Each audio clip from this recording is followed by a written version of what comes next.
کیا ہمارا ملک ایسے کرپٹ 2 نمبر لوگوں کے ہاتھوں میں یرغمال بنا ہوا ہے، اور جس کی تنخواہیں اور مراعات میرے اور آپ کے پیسوں سے ہم ان کو دیتے ہیں، اور وہ اس طرح فیصلے کرتے ہیں عوام کے ووٹوں کے اوپر، عوام کے حقوق کے اوپر، عوام کے کروڑوں عوام کے لوگوں کے حقوق کے اوپر ڈاکہ زنی سرعام کرتے ہیں۔ ایک ہوتا ہے انصاف نہ صرف ہو بلکہ ہوتا ہوا نظر آئے۔ آج ڈاکہ زنی نہ صرف ہو رہی ہے بلکہ ہوتی ہوئی ساری دنیا کے سامنے نظر آ رہی ہے، اور سب سے امپورٹنٹ تو آپ واچ ڈاگز ہیں۔ آپ آج ایک ایک چیز ریکارڈ کر رہے ہیں، ایک ایک چیز آپ کے سامنے ہے، ایک ایک چیز ڈاکومنٹڈ ہے۔ جس شخص نے 1,05,000 ووٹ لیا اور اس کے مد مقابل نے 51,000 ووٹ لیا، یعنی خالی فرق 53,000 کا ہے، یہ کہتے ہیں وہ اس کو ہم جتا دیتے ہیں اور آپ کو ہرا دیتے ہیں۔ صرف میرا نہیں، اسی طرح عامر مغل کا، اسی طرح علی بخاری کا، اور اسی طرح پاکستان کے تمام حلقوں کا۔ میں پوچھتا ہوں، اگر ہمارے ملک میں یہ آزادی ہم نے انگریزوں سے حاصل کی تھی اور آئین بنایا تھا، تو اپنے ملک کو اور اپنے لوگوں کو یہ اختیار دیا تھا کہ آپ کے پاس حق کی حکمرانی ہے، آپ جس کو اپنا نمائندہ منتخب کرنا چاہیں گے وہی آپ کا نمائندہ ہوگا۔ اگر آپ نے اس سلسلے کو ریورس کر دیا ہے، آپ نے اگر گورے انگریزوں کی جگہ پہ کالے انگریز بٹھا دیے ہیں، اور ان لوگوں سے ذریعے سے آپ نے فیصلے لینے ہیں جنہوں نے ہمارے دشمن کے بچوں کو پڑھانا تھا، تو دشمن کے بچوں کو پتہ نہیں پڑھایا کہ نہیں۔ میں ان سے سوال کرتا ہوں کہ اپنے بچوں کو آپ اپنے عمل کے ذریعے یہ بتا رہے ہیں کہ آپ ڈاکہ ڈالو یہ جائز ہے، آپ چوری کرو یہ جائز ہے، آپ ڈاکہ اور چوری کے جو بینیفیشریز ہیں ان کو سر کی آنکھوں کا تاج بناؤ یہ جائز ہے، اور جو آنیسٹ لیڈرشپ ہے ان کو جیلوں میں ڈالو وہ جائز ہے۔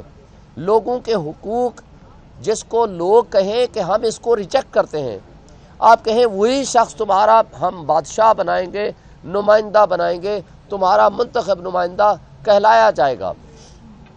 تو میں سوال کرتا ہوں، ہم مقبوضہ کشمیر کے وزیر اعلیٰ کو کٹھ پتلی وزیر اعلیٰ کیوں کہتے ہیں؟ اس لیے کہتے ہیں کہ وہاں الیکشن کو چوری کیا جاتا ہے، ڈاکہ ڈالا جاتا ہے۔ اس لیے کہتے ہیں کہ وہاں نظام انصاف نہیں ہوتا، اس لیے کہتے ہیں وہاں رول آف لا نہیں ہوتا۔ اگر رول آف لا اور نظام انصاف آپ نے مقبوضہ کشمیر سے بدتر صورتحال اپنے پاکستان میں کر دینی ہے، جس کو آج صرف آپ کا نیشنل لیول کا میڈیا، سوشل ڈیجیٹل میڈیا، بلکہ اس سے بڑھ کر انٹرنیشنل میڈیا پوری دنیا میں آپ کا تماشا اڑا رہا ہے، آپ کا بدنما داغ ساری دنیا کو دکھا رہا ہے۔ تو میں آپ سے سوال کرتا ہوں کہ آپ ملک کے ساتھ مخلص اگر ہیں تو یہ سب کچھ جو کچھ ہو رہا ہے اس کا نقصان کس کو ہے؟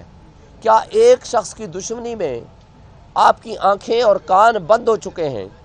آپ نے اپنے دماغ بند کر لیے ہیں، آپ صرف وہ فیصلے کرنے لگے ہیں کہ جس سے صرف ایک شخص کو ہم شکست دے سکیں۔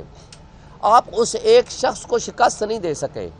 آج عوامی ریفرینڈم کے ذریعے ثابت ہو چکا ہے کہ اگر اس وقت قوم کھڑی ہے تو اس شخص کے ساتھ کھڑی ہے جس کا نام ہے عمران خان، قیدی نمبر 804۔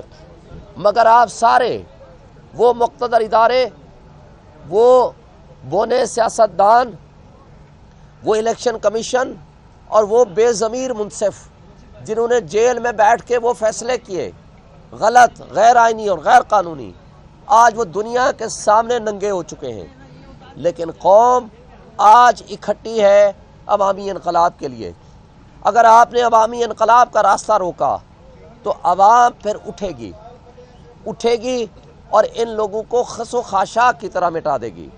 اور میں ایک بات آخر میں یہ کہوں گا، آج بھی وقت ہے، یہ پکے کے ڈاکو جن کو شرم و حیا ختم ہو گئی ہے، کیونکہ کچے کے ڈاکو میں آج بھی غیرت موجود ہے، وہ آدھا منہ چھپاتے ہیں یا پورا منہ چھپاتے ہیں، اور وہ ڈاکہ ڈال کے جنگلوں میں جا گھستے ہیں اور چھپتے ہیں۔ مگر پکے کے ڈاکو نے آج نیا وتیرہ اڈاپٹ کر لیا ہے، جو پہلے آدھا منہ چھپایا کرتے تھے انہوں نے وہ بھی چھپانا بند کر دیا، اور ڈاکو ڈکیتی کر کے کروڑوں لوگوں کے حقوق پہ ڈاکہ ڈال کے لوگوں کے ووٹوں کو چرا کے اور اپنے آپ کو جعلی طریقے سے نمائندہ بنا کے آج بے شرمی اور بغیرتی کی آخری حدوں کو چھوتے ہوئے وہ دھمال ڈال رہے ہیں کہ ہم جیت چکے ہیں۔ میں ان کو کہتا ہوں غیرت سے تم لوگوں کو ڈوب مرنا چاہیے کہ ایک تو ڈاکہ سرعام ڈال رہے ہو جس کی پوری قوم گواہ ہے، پورا میڈیا گواہ ہے، پوری دنیا گواہ ہے، پھر اس ڈاکہ زنی پہ آپ شرمندہ ہونے کی بجائے اس بغیرتی کے ساتھ اس کو آپ ایکسیپٹ کرا رہے ہو کہ ہم بغیرت بھی ہیں، یعنی آپ یہ ثابت کرنا چاہتے ہیں ہم ڈاکہ بھی ڈالتے ہیں اور بغیرتی کی آخری حدوں کو بھی چھوئیں گے۔ یہ قابل افسوس ہے۔ اس سے ہماری قوم کو ایک سبق دیا ہے عمران خان نے کہ اپنے حق کے لیے ڈٹ جاؤ، حق بالآخر انشاءاللہ فتح یاب ہوگا۔ میں آخری بات، اس وقت بھی وقت ہے، جاؤ عمران خان سے معافی مانگ لو۔ وہ بہت بڑا لیڈر ہے، بہت بڑا آدمی ہے، وہ پاکستان کے ساتھ مخلص ہے، عوام آج اس کے ساتھ کھڑی ہے۔ 25 کروڑ عوام پہ ترس کھاؤ۔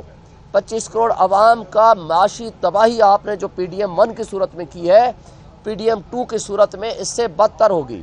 نہ تم حکومت چلا سکو گے، نہ تمہاری کریڈیبلٹی ہوگی، تم اتنے ڈسکریڈٹ ہو چکے ہو پوری دنیا میں، نہ یہاں کوئی انویسٹمنٹ آئے گی، اور ہم تباہی کے دہانے پہ آلریڈی پہنچ چکے ہیں۔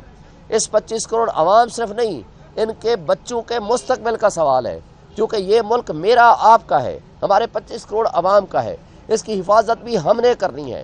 آپ نے تو لندن بھاگ جانا ہے یا دبئی بھاگ جانا ہے یا جزیروں میں بھاگ جانا ہے، مگر آپ کو نہ جزیروں میں سکون ملے گا، نہ لندن میں سکون ملے گا، نہ دبئی میں سکون ملے گا۔ اللہ کے ہاں تو جواب دہی ہے، لیکن اس دنیا میں بھی آپ کو جواب دہی کرنی پڑے گی۔ اس لیے اڈیالہ جیل میں معافی مانگ لو، وہ تمہیں فتح مکہ کی طرح معاف کر دے گا۔